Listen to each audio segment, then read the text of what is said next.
एक कोड सिर्फ 4 अंक का 8647, लेकिन ये कोड आज पूरी दुनिया को हिलाकर रख देने वाला है। ये कोई साधारण नंबर नहीं है, बल्कि एक ऐसी साजिश का संकेत है जो अमेरिका के सबसे ताकतवर शख्स की जिंदगी को निशाना बना रही है। राष्ट्रपति डोनाल्ड ट्रंप की हत्या का प्लान। क्या आप यकीन करेंगे कि एक खतरनाक संदेश सामने आया है एक सोशल मीडिया पोस्ट से। एक ऐसी तस्वीर जो देखने में मासूम लगती है, लेकिन इसके पीछे छिपा है एक खौफनाक इरादा।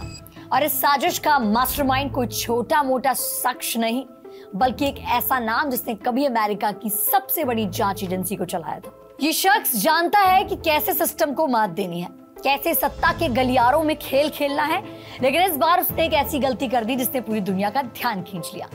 86 ये जो कोड है वो खुफिया दुनिया का कोड है, जिसका मतलब है किसी को खत्म करना, टू किल।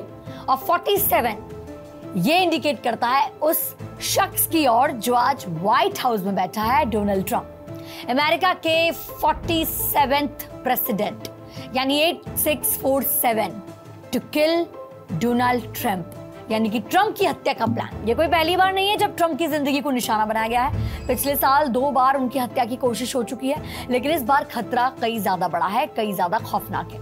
और अब आखिरकार उस शख्स का नाम सामने आता है जिसने ये खतरनाक कोड दुनिया के सामने रखा, जेम्स कॉमी। FBI के पूर्व डायरेक्टर, एक ऐसा इंसान जिसने कभी अपराधियों को पकड़ा और आज खुद एक साजिश के केंद्र में है। जेम्स कॉमी एक ऐसा नाम जो कभी अमेरिका की सबसे ताकतवर जांच एजेंसी FBI का चेहरा था। 2013 से 17 तक FBI डायरेक्टर रहे कॉमी ने माफिया और अपराधियों को सलाखों के पीछे पहुंचाया, लेकिन 2017 में डोनाल्ड ट्रंप ने उन्हें अचानक बर्खास्त कर दिया। रीजन? ट्रंप के 2016 के चुनावी कैंपेन और रशिया के बीच संदिग्ध रिश्तों की जांच। इसके बाद कॉमी और ट्रंप के बीच दुश्मनी किसी से छिपी नहीं रही। कॉमी ने अपनी किताब अ हायर लॉयल्टी में ट्रंप पर कई गंभीर आरोप लगाए, लेकिन अब एक नया विवाद सामने आया है जो दोनों के बीच की जंग को खतरनाक मोड़ पर ले गया है। 15 मई 2025 को जेम्स कॉमी ने अपने इंस्टाग्राम अकाउंट पर एक तस्वीर पोस्ट की। तस्वीर में समुद्र तट पर सीपो से लिखा था 8647।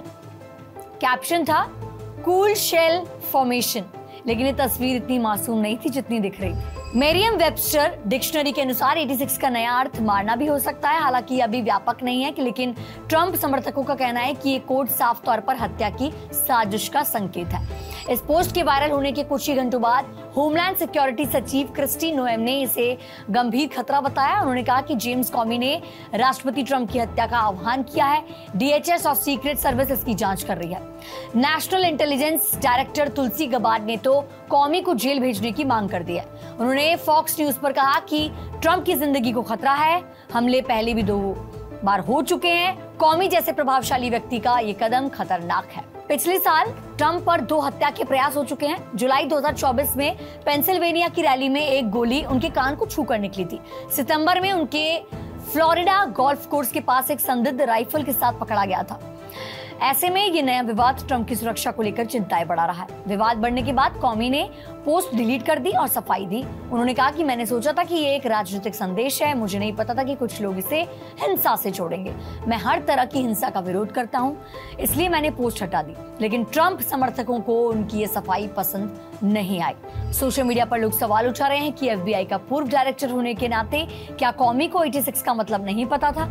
ट्रंप समर्थक लॉरा लूमर ने कहा कि यह हत्या का खुला आह्वान है, कॉमी को गिरफ्तार करना चाहिए। प्रेसिडेंट FBI डायरेक्टर काश पटेल ने कहा कि उनकी एजेंसी सीक्रेट सर्विस के साथ मिलकर इस मामले की जांच कर रही है। व्हाइट हाउस की deputy chief of staff Taylor Budowich ने इसे डीप स्टेट की साजिश का हिस्सा बताया। सवाल यह है कि क्या ये वाकई एक गलतफहमी थी या इससे पीछे कोई गहरी साजिश रची गई थी? क्या जेम्स कॉमी की ये पोस्ट महज एक संयोग थी या एक सुनियोजित संदेश? क्या ट्रंप की जान को फिर से खतरा है? जांच का परिणाम जो भी हो, ये साफ है कि कोड 8647 ने अमेरिका की सियासत में एक नया तूफान खड़ा कर दिया है। ये कहानी अभी खत्म नहीं हुई है। सीक्रेट सर्विस और FBI की जांच से क्या खुलासा होगा? क्या जेम्स कॉमी के खिलाफ कोई कार्रवाई होगी? ये तो आगे देखने वाली बात होगी। आपकी राय नीचे कमेंट सेक्शन में जरूर बताएं। हमारे चैनल को सब्सक्राइब करना बिल्कुल ना भूलें।